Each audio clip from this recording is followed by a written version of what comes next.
ओम शांति। आपका प्रश्न है, क्या मृत्यु के समय की भावना अगले जन्म को निश्चित करती है? आज तक दुनिया में कहानियां सुनाते हैं ढेर सारी। उनमें एक प्रचलित कहानी है कि ऋषि ने अंतिम समय में अपने पास पाले गए एक मृग के बच्चे को स्मृति में अपना शरीर त्यागा तो अगले जन्म में जाकर हिरण ही बना।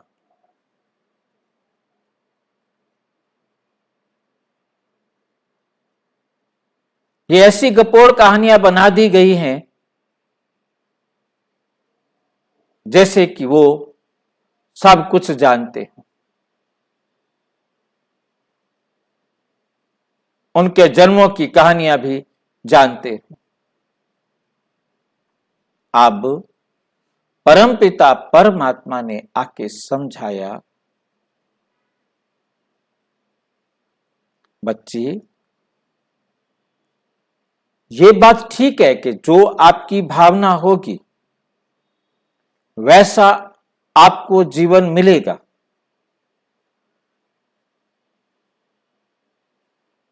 परंतु वो बनेंगे ये नहीं होता, क्योंकि हम हर जन्म में इंसान ही बनेंगे।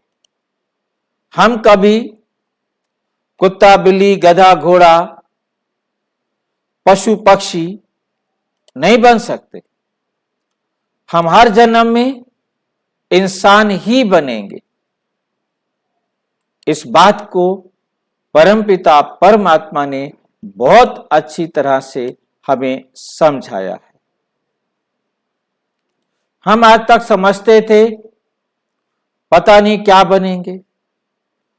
इसी प्रकार के दृश्य, इसी प्रकार के चित्र, इस प्रकार की कहानियां सुनाकर हमें भ्रमित हो भी रहे थे और दुनिया को कर भी रहे थे। तो परमपिता परमात्मा ने आके समझाया कि बच्चे, हम 84 लाख योनियों में नहीं जाते। हम ज्यादा से ज्यादा 84 जन्म लेते हैं, 84 लाख जन्म नहीं। हम 84 लाख जन्म नहीं लेते। हम क्या करते हैं? मनुष्य आत्मा 84 लाख योनियों में नहीं जाती। योनियां धारण नहीं करती। कितना करती है? ज्यादा से ज्यादा 84 जन्म लेती है। मनुष्य आत्मा जैसे ही शरीर छोड़ती है, जैसे ही आत्मा यहां से शरीर से निकलती है, वो खरगोश में नहीं जाती, वो गाय में नहीं जाती, वो गधे और घोड़े में नहीं जाती, वो मोर या शेर में भी नहीं जाती, कुत्ते में भी नहीं जाती। तो वह आत्मा मनुष्य जन्म ही जाकर लेती है। जैसे आम का बीज बोएंगे तो आम का पेड़ होगा, हम केले का बीज बोएंगे तो केला होगा। तो आप मनुष्य आत्मा है तो मनुष्य बनेंगे, पशु पक्षी की आत्मा है पशु पक्षी बनेंगे। हर एक आत्मा अपनी योनि में जाएगी, दूसरी योनि में नहीं जाएगी। हमें कहा जाता था बुरे कर्म किए है तो उसकी सजा खाने के लिए पशु पक्षी योनियों में जाना पड़ता है। 84 लाख योनियों में सजा खाने के बाद ये मनुष्य देह मिलता है। तो परमपिता परमात्मा कहते, बच्चे ऐसा नहीं। यदि 84 लाख योनियों के बाद मनुष्य देह मिला है तो फिर तो हीरे जैसा अनमोल जीवन मिला है, फिर तो उसमें कोई दुख नहीं होना चाहिए। फिर कोई अंधा क्यों पैदा हुआ, लंगड़ा क्यों पैदा हुआ, मंद बुद्धि क्यों पैदा हुआ? यदि उसको अब अपने कर्मों की सजा मिल रही है तो फिर उनको पशु पक्षी योनि में भेजा क्यों? 84 लाख योनियों में भेजा क्यों गया?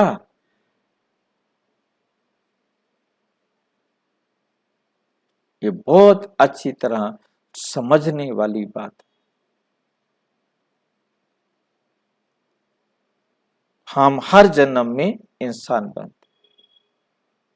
दूसरा कारण हम समझ सकते हैं कि यदि सभी व्यक्ति, जितने भी दुनिया में मनुष्य हैं, एक भी ऐसा नहीं है जो पाप कर्म ना कर रहा। अब जो वो पाप कर्म कर रहा है, जब वो शरीर छोड़े तो उसकी सजा खाने के लिए वो 84 लाख योनियों में जाए। इसी प्रकार जितनी दुनिया पाप कर रही है, जो भी सारा दिन में मरे, सारे पाप कर रहे हैं, वो सारे के सारे पशु पक्षी बन जाने चाहिए, तो मनुष्य की जनसंख्या तो कम हो जानी चाहिए, जबकि मनुष्य की जनसंख्या बढ़ रही है।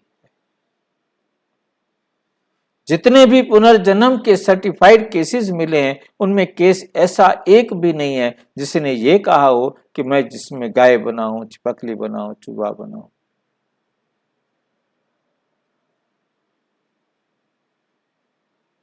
परमपिता परमात्मा बड़ा सीधा समझाते, आप हर जन्म में मनुष्य ही बनते, एक जन्म पुरुष, एक जन्म स्त्री बनते। हमारे शास्त्रों में ये मिस्टेक कैसे हुई, उसके मिस्टेक का कारण क्या है, केवल एक बात समझ में नहीं आई उनको, और उन्होंने उसका कुछ और बना दिया। हमारे शास्त्रों में लिखा गया, मनुष्य आत्मा जैसा कर्म करता है वैसा जीवन पाता है, अच्छे कर्म करता है अच्छा जीवन पाता है, गंदे कर्म करता है गंदा जीवन पाता है। आगे उसने समझाने के लिए लिख दिया, जैसे उनका जीवन कुत्ते जैसा, गधे जैसा, शेर जैसा होता है।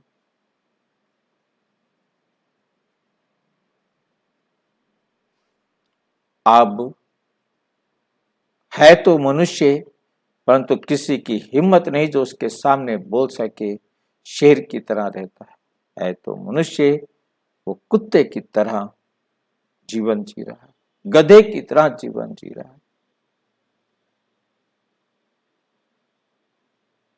तो अपने हिसाब से सभी आत्माएं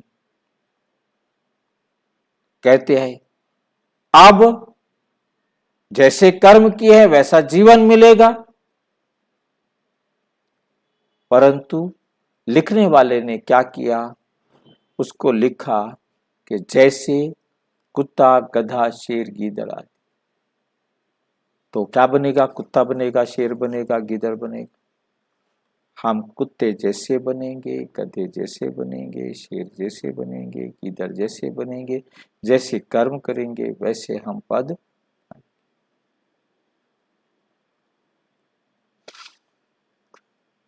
ठीक, और अच्छी तरह से समझना हो तो अपने समीप के किसी भी प्रजापिता ब्रह्मा कुमारी ईश्वरीय विश्वविद्यालय के किसी भी सेवा केंद्र पर संपर्क करें, और यदि कोई प्रश्न हो तो 9213106986 पर केवल टेलीग्राम करें, 9650692270 पर केवल व्हाट्सएप करें, और नहीं।